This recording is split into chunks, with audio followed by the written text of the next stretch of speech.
Un Real Madrid qui n'a pas le droit à l'erreur ce dimanche, surtout avec la pression du FC Barcelone qui a toujours 4 points d'avance. Buenas a todos y a todas, c'est Baki Koné de Madrid. On se retrouve pour une nouvelle vidéo à propos du Real Madrid, bien entendu, dans ce superbe stade, tout simplement incroyable, avec tout simplement plein d'émotions parce que c'est toujours incroyable d'y être. C'est le Santiago Bernabéu. Et bien entendu, on va se projeter sur le futur match du Real Madrid. Ce sera face au Celta ce dimanche à 14 h. Vamos!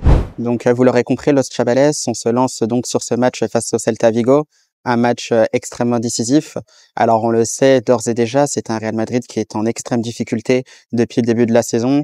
Et là, plus la fin de saison approche, rien ne va, plus rien ne va tout simplement. Et c'est vrai que c'est assez inquiétant.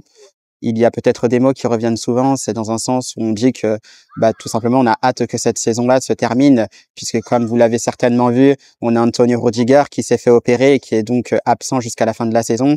De plus, suite à ses gestes lors de la dernière finale de Copa del Rey face au Barça, avec ses jets de blocs de glace, il est donc suspendu, donc on ne pourra forcément pas compter sur lui pour cette fin de saison. Pareil aussi pour David Alaba qui a été opéré de nouveau. Ça concerne une nouvelle fois le genou. Donc, il est aussi absent pour la fin de cette saison, ce qui réduit considérablement les possibilités d'Ancelotti sur une équipe compétitive pour cette fin de saison. Et on parle déjà d'une composition d'équipe un peu bien ficelée pour ce match justement face au Celta de Vigo. Lucas Vázquez, j'ai oublié par la même occasion, qui est également suspendu pour ce match-là. Donc, on pourrait retrouver Fede Valverde avec évidemment Raúl Asensio et Aurélien Tchouaméni. Pareil aussi, on pourra retrouver Fran Garcia en tant que latéral gauche, puisque Camavinga est aussi blessé jusqu'à la fin de la saison. Donc, ce sont des choses difficiles à gérer. On verra bien ce qu'il se passera d'ici là. À voir qui sera aussi aligné au milieu de terrain. On parle évidemment de Dani Ceballos, de Luka Modric, de Jude Bellingham, sachant que les possibilités se réduisent aussi, puisque vous perdez Aurélien Tchouaméni au milieu de terrain, qui serait effectivement aligné en défense centrale aux côtés de Raúl Asensio. Donc, c'est vrai que c'est une fin de saison assez délicate. Pareil aussi, on a entendu les envies de départ de Rodrigo Goes. On a hâte de voir aussi comment ça se passera, parce que c'est vrai que c'est une situation aussi extrêmement délicate à gérer. Donc, un peu poussif tout ça, un peu poussif.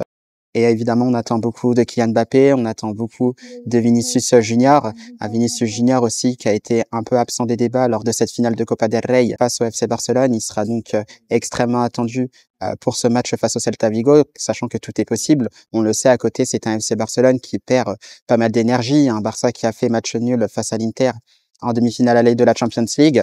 Il y a un match qui va s'enchaîner en Liga. Il y aura cette confrontation retour face à l'Inter de Milan en demi-finale retour de la Champions League avant d'affronter le Real Madrid pour un Classico le 11 mai du côté de l'Estadio Montjuïc. Donc, il y a forcément une possibilité. Tout est possible. Donc, il faudra absolument prendre des points, quoi qu'il arrive dans ce match-là face au Celta de Vigo.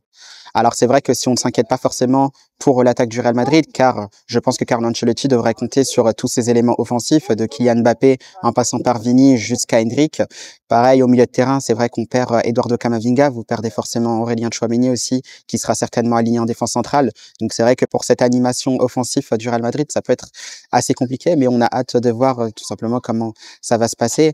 Ancelotti, vous le savez, qui est aussi sur le départ. Il y a des choix où, par moment, on le comprenait peut-être un peu moins. Là, on va se retrouver aussi avec peut-être un Arda Güler aussi. J'aimerais bien voir Arda Güler être aligné justement dans ce 11 du Real Madrid, plus au milieu de terrain, parce que c'est vrai que je l'avais déjà dit sur une précédente vidéo, je le trouve beaucoup moins à l'aise lorsqu'il est sur un côté, quand il est un peu sur ce qu'on appelle una media punta. Donc c'est numéro 10 un peu à l'ancienne. Je trouve qu'il est beaucoup plus à l'aise. Il est beaucoup plus disponible pour organiser le jeu du Real Madrid. Donc tout simplement, ça reste à voir. Donc par rapport à ça, on a aussi cette équipe du Celta de Vigo qui va se présenter au Bernabéu. Et il en va de dire aussi que cette équipe du Celta Vigo est une très belle équipe aussi, qui est quand même 7e de Liga, qui a aussi de très bons joueurs, qui a une valeur sûre de Liga, qui est un joueur que beaucoup de monde respecte dans le championnat espagnol. C'est évidemment leur capitaine, Iago Aspas, qui est un très bon joueur, qui est aussi un très bon finisseur. Donc c'est un joueur qu'il faudra absolument surveiller, à voir s'il sera titulaire ou pas. Ils ont aussi des joueurs qui sont pour le coup très embêtants, qui ne payent pas de mine comme ça, mais qui ont un fort impact dans le jeu. C'est le cas de l'attaquant espagnol Borja Iglesias, qui est vraiment très très intéressant, notamment dans le jeu lorsqu'il est de dos, puisqu'il a une très belle protection de balle. Il est capable aussi de gagner des duels aériens, sachant que ça va être très important, puisque on n'a ni Rudiger, ni Eder Militao, ni David Alaba. Donc c'est Aurélien Tchouaméni qui manque d'expérience, bien sûr, à ce poste-là, puisque ce n'est pas forcément son poste de prédilection. Et bien sûr, évidemment, Raúl Asensio, qui est très très fort, on le sait, c'est vraiment notre chouchou en ce moment au sein du club.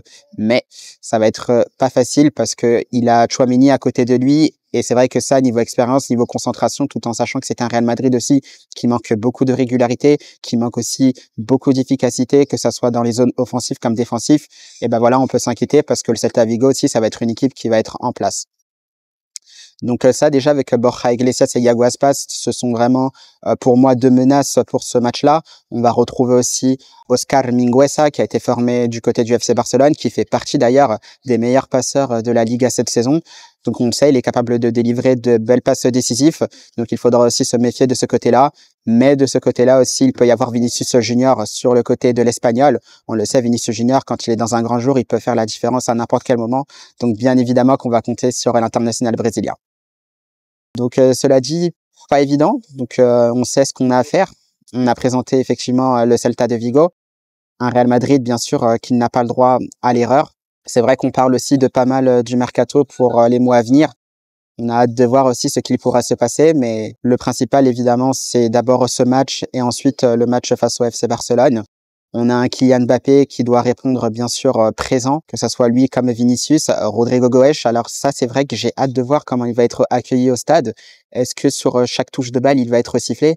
Parce que c'est vrai que le fait qu'il y ait des rumeurs qui disent qu'il aimerait partir, c'est vrai que ça peut être un peu difficile à accepter. Ça peut être aussi difficile à entendre, surtout lorsqu'on apprend ça comme ça. Mais d'un côté, c'est vrai qu'on est peut-être pas forcément surpris parce que lorsque Kylian Mbappé est arrivé au Real Madrid, on le savait, peut-être qu'en fonction de certains schémas de jeu qui pouvaient s'imposer du côté du Real Madrid, il y en a forcément un des trois qui serait mis beaucoup moins à l'aise, qui serait beaucoup moins mis en valeur. Et finalement, ça a été Rodrigo Goes. Et ici, qui était peut-être attendu, c'était quoi?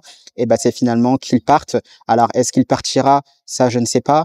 Mais c'est vrai qu'il ne montre pas forcément grand-chose depuis quelques semaines maintenant. C'est un Rodrigo Goes absent des débats depuis plusieurs matchs, mais c'est quelque chose qu'on lui reprochait déjà depuis plusieurs saisons, le fait que par moment il pouvait être en haut et d'un coup il pouvait être en bas, et ça au bout d'un moment dans un club comme le Real Madrid, bien sûr que ça ne passe pas, surtout dans des matchs comme ça, les matchs qu'on a joués par exemple face à Arsenal où on attendait une réaction de tout le monde. Alors c'est vrai, je ne vise pas que Rodrigo Goes, tous les autres joueurs aussi étaient concernés, que ça soit Jude Bellingham, comme Rudiger, comme Valverde, comme Ceballos, ils étaient tous attendus. Donc là, j'en veux pas forcément personnellement à Rodrigo Goes, mais c'est vrai que on a l'impression qu'il doit en faire beaucoup plus. Et là, comme ça n'a pas été le cas, bah forcément, il y a ces rumeurs de départ qui s'imposent. Donc au passage, Los Chavales, si vous avez des avis sur ce match du Real Madrid face au Celta Vigo, notamment vos attentes, n'hésitez pas à les dire en commentaire. Moi, pour ma part, c'est vrai que j'ai pas non plus grand-chose à dire puisque c'est vrai que je suis déjà un peu abattu par la fin de saison qui nous attend parce que je ne pense pas que le Barça lâchera des points avant ce Classico face au Real Madrid, sachant qu'ils sont largement favoris, même si on a vu qu'il leur manquait des joueurs. Ça a payé, on va dire, un peu cash sur ce match face à l'Inter, même si c'est vrai qu'ils ont été bien aidés par Lamine Yamal. Mais c'est vrai que c'est assez compliqué, donc pour ce coup-là, je n'ai pas grand-chose à dire, donc on verra bien ce qu'il se passera. Donc là, je suis actuellement au stade, donc c'est vrai que j'en profite. C'est vrai que ça fait bizarre. J'ai l'impression que aussi que ma vidéo n'est pas forcément fluide, mais c'est normal, c'est parce que c'est ma première vidéo donc dans le stade. Donc ce qui nous attend tout simplement pour ce match face au Celta Vigo, ce sera un vlog avec tout simplement des images du contenu du match tout simplement. Donc on espère que ce sera avec une victoire bien sûr, même si elle sera pas facile à avoir. Donc hâte de voir tout simplement ce qu'il va se passer, mais et aussi première expérience donc dans un vlog immersif, première fois que je fais ça, donc on verra bien comment ça va se passer. Eh bien Los Chavales, c'était un plaisir d'avoir fait cette vidéo, j'espère quand même qu'elle vous aura plu, même si ce n'est pas forcément fluide, vous pourrez toujours me le dire en commentaire. Nous bien sûr, on se retrouvera pour le match entre le Real Madrid et le Celta Vigo qui sera ce dimanche donc à 14 h. Donc j'espère que vous profiterez bien de votre week-end d'ici le match et surtout à la Madrid.